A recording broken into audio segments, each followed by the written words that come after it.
getting video? Yeah, student voice. Oh, wow. Can I see your sign? Huh? Okay, well my sign says US GDP 50% war, and 10% of it goes to prison and 7% goes to education. And so this is GDP is a gross domestic product, means overall economic spending within our country. With going along with the whole thing with the California, what's going on, they're cutting education. So the tuitions are rising. Like at Ventura College, it's $26 a unit right now. So supposedly it's supposed to double, like to $46 a unit. And then there's all this other talk that they're going to make it higher.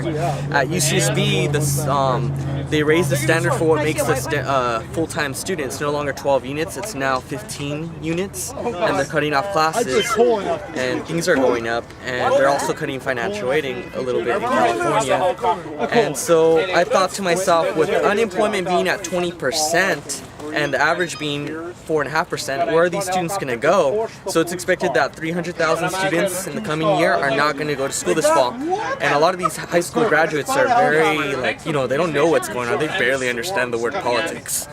And so I'm guessing that a lot of these recruiters are going to come out to them and be like, hey, if you want to join, we'll pay for your school, blah, blah, blah, blah. And then I thought maybe this is due to because DREAM Act failed.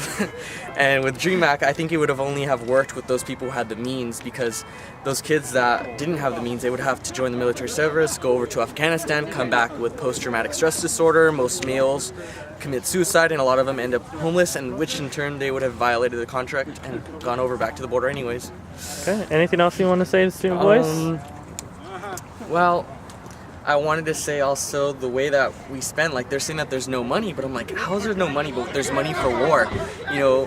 Why is it that we're giving $1.3 billion a year to Egypt as foreign aid, but it doesn't even go to the Egyptians, it goes to the Egyptian military, which was under rule of the dictator Mubarak, and now Egypt's declared as under martial law, and the Egyptians, I go to a lot of conferences, I have friends from all over the world, and it would make a big difference if we stopped supporting the military.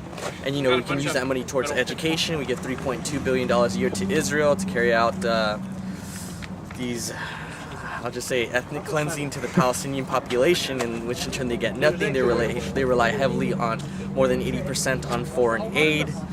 And I'm hearing about this whole thing that they want to step into Libya because of the humanitarian crisis. But if that's what it really is about, then Palestine has had that going on for more than 80 years now. There's a huge humanitarian crisis going on there.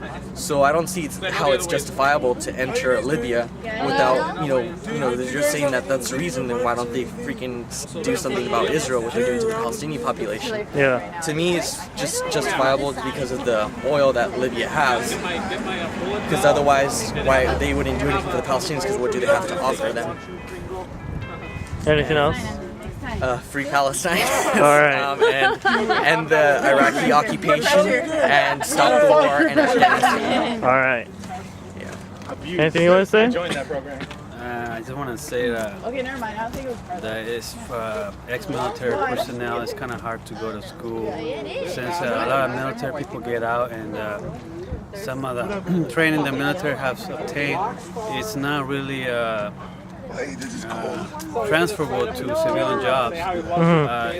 When you join the military, they promise you when you get out of the military you'll be able to go to civilian world, but that's not always true.